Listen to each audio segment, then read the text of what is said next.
Tusikuwe tunakuja tunaongea alafu tunanyamaza alafu tunaenda. Tunataka sasa ikiwa hii ni mwaka ya kuchukua hatua. Akiweka sheria mbaya tunaenda tunaondoa. Kama vile alifanya finance bill, akiweka tunaondoa. Sasa ameweka university funding, education funding model, tumeondoa. But shida iko hapa ni moja tu.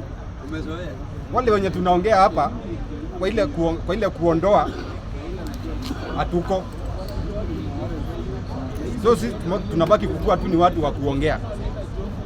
Kwa hivyo tutoke kwa kuongea sana, tuingie kwa kufanya, kwa action. Kwa sababu tukinyamaza vitu zitakuwa zinafanywa, then sisi tunafuata ama sisi tunabaki tukilia. Ya mwisho ni nyumba inaitwa Parliament.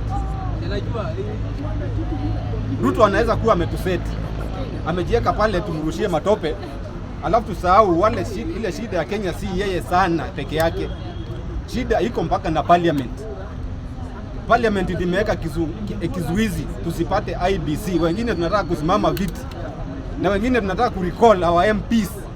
Even now hii Parliament imekanyagia, hatuwezi pata IBC.